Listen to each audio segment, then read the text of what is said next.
Hello students, how are you?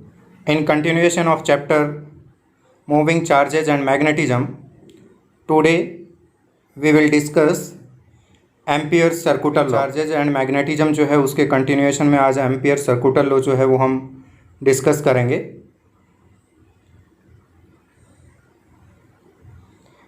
Ampere circuital law,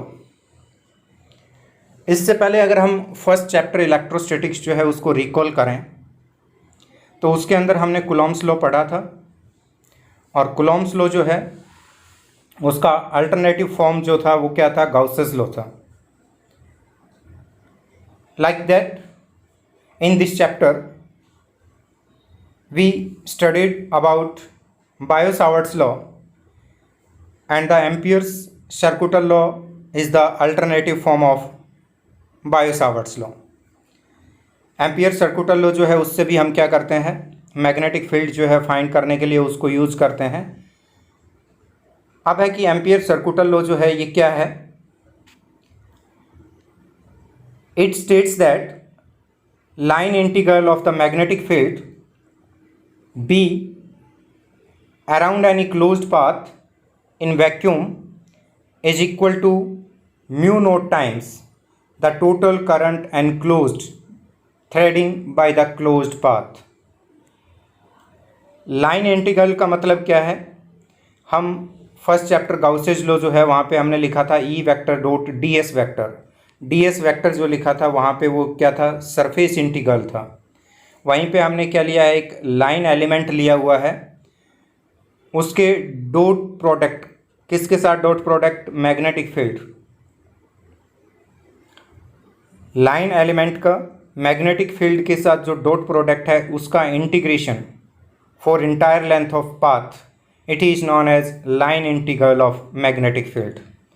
so according to Ampere circuital law, integration for closed path B vector dot dl vector, it is line integral of magnetic field is equals to mu naught sigma I। ये किसके लिए है, vacuum के लिए है। and mu naught it is the permeability of free space। mu naught जो है ये फ्री स्पेस की परमेबिलिटी है, जो हम बायो-सावर्ट्स लॉ जो है उसमें डिस्कस कर चुके हैं। and sigma I it is the total current threading by the closed path. कोई भी क्लोज्ड पाथ जो हम ले रहे हैं उसमें से जितना करंट पास होगा that is sigma I, algebraic sum of current. Sigma I algebraic sum of current passes through closed path. और ये क्लोज्ड पाथ जो है ये हमें क्या करना पड़ेगा, इमेजिन करना पड़ेगा, ये हमें गिवन नहीं होता है। जैसे हमने गाउसेस लॉ जो है उसके अंदर गाउसियन सरफेस इमेजिन किया था, like that in this case we have to imagine a closed path, और उस क्लोज्ड पाथ पे हम क्या लेंगे, स्मॉल लेंथ एलिमेंट लेंगे। अब इसके अंदर है कि सिग्मा आई हमारे पास है, इसमें सिग्मा आई जो है उसका एल्जेब्रिक सम हमने लेना है, तो यहाँ पे क्या होगा, साइन कन्वेंशन भी रहेंगे। तो इसकी साइन कन्वेंशन के लिए हम एक एग्जांपल देखते हैं। Let it is a closed path, circular closed path in anti clockwise direction. Circular closed path है जो क्या है, एंटी क्लॉकवाइज डायरेक्शन में है। And a number of current carrying conductors passes through this closed path. इसमें से a number of conductors जो है वो पास हो रहे हैं, और डिफरेंट कंडक्टर जो है उसमें क्या है, डिफरेंट करंट पास हो रहा है। Let first conductor carrying current I1 in downward direction, in second conductor I2 current in upward direction, third conductor I3 current downward direction, I4 in fourth conductor in upward direction, in fifth conductor I5 current upward direction, I6 in sixth conductor in downward direction, I7 current in seventh conductor in downward direction, I8 in upward direction and I9 in downward direction। यहाँ different conductors जो है उनके अंदर current का magnitude भी different है, और उनकी डायरेक्शन जो है वो भी क्या है, डिफरेंट है। तो यहाँ हमें करना क्या है कि करंट जो है उसकी पॉजिटिव और नेगेटिव डायरेक्शन देखने के लिए हम क्या करेंगे, राइट हैंड थंब रूल को यूज करेंगे।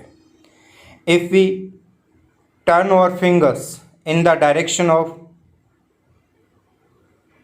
पाथ, अगर हम अपने राइट हैंड की फिंगर्स जो हैं उनको कर्ल करें, टर्न करें in the direction of path, then the current in the direction of thumb is taken as positive.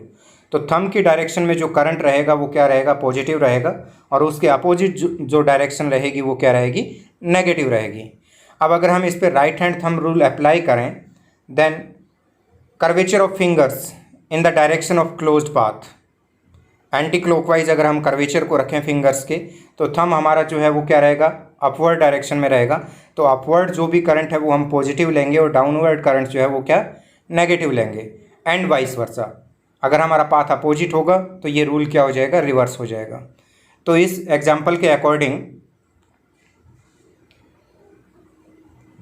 If the closed path anti clockwise, then upward current taken as positive and downward current taken as negative and vice versa.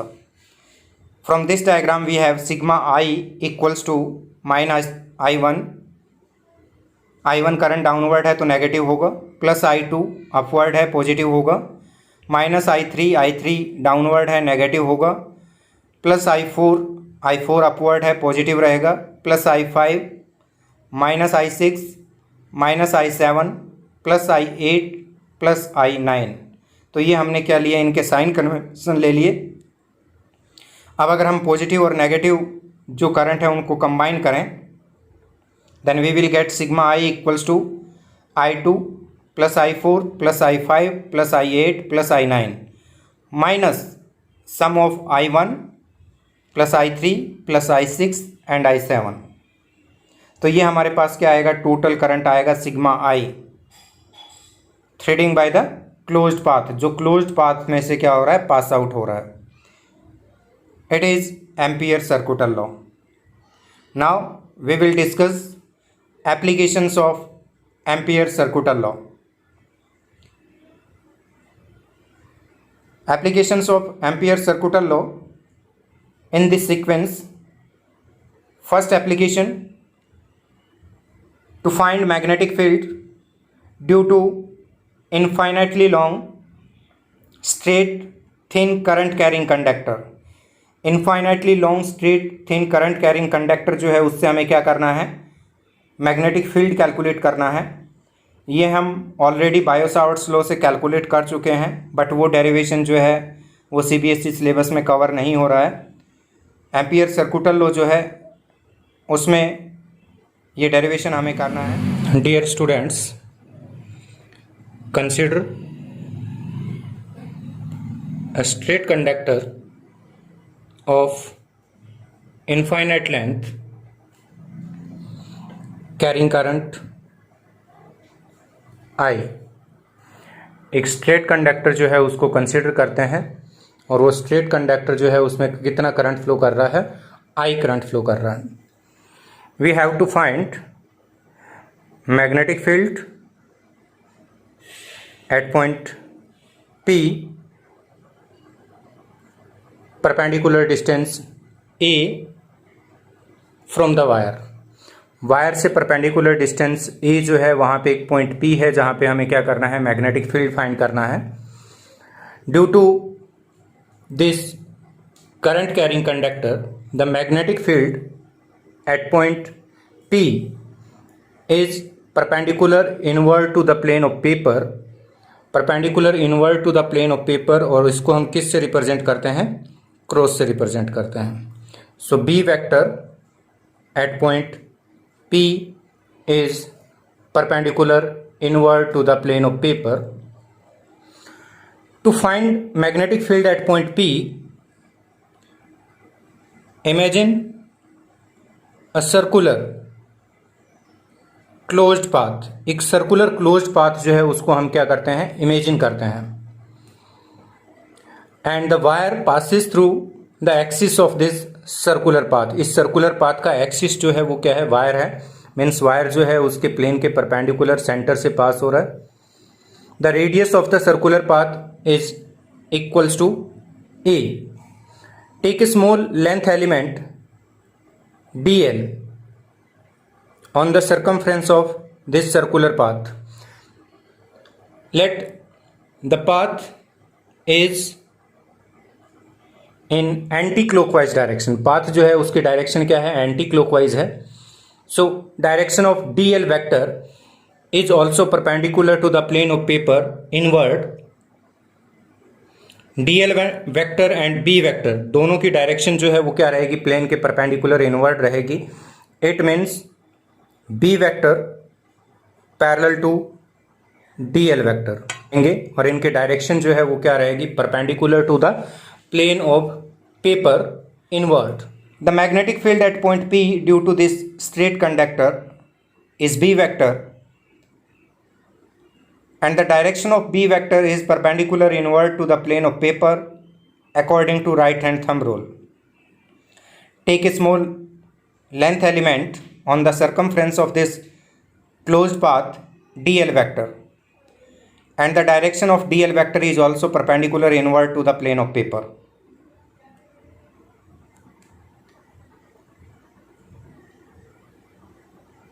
According to Ampere's circuital law, integration for closed path b vector dot dl vector equals to mu naught sigma I. Ampere circuital law के according हमारे पास क्या है? Integration किसके लिए? Closed path के लिए है.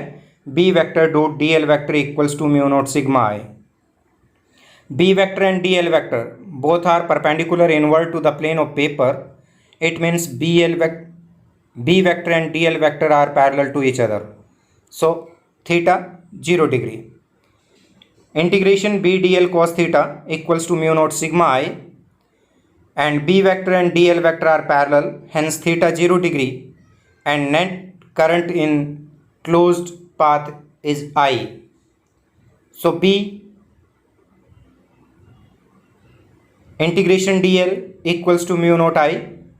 Integration dl, it is the small length element on the circumference of circular path. Then integration dl is equals to total length of path. Total length of path means circumference of circular path. So b into integration dl होगा 2 pi a equals to mu naught I. That is integration dl equals to 2 pi a. And b equals to mu naught I by 2 pi A. यहाँ पे b जो है वो हमारे पास क्या रहेगा? Mu naught I by 2 pi ए. ये हमारे पास आ गया magnetic field at perpendicular distance a from a straight current carrying conductor of infinite length. Infinite length के स्ट्रेट करंट कैरिंग कंडक्टर की वजह से परपेंडिकुलर डिस्टेंस a जो है उस पर magnetic field. This magnetic field is inversely proportional to distance from the straight conductor.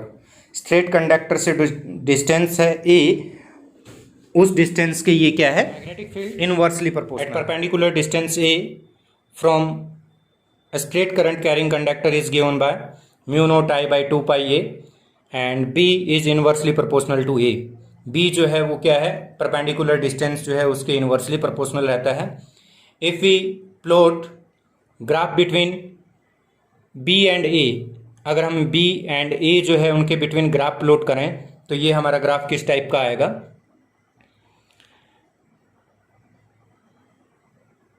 y axis, x axis and along x axis let distance a and along y axis magnetic field, magnitude of magnetic field b, and b vector is inversely proportional to a. यहाँ पे हमारे पास जो है b and a जो है उसमें relation क्या है? b is inversely proportional to a. If we plot graph between b and a तो ये हमारे पास क्या आएगा? इस टाइप से एक कर्व्ड लाइन आएगी. मीन्स जो इन्वर्सली प्रोपोर्शनल का ग्राफ रहता है वो ग्राफ हमारे पास यहाँ पे मिलेगा. It is the variation of b with A.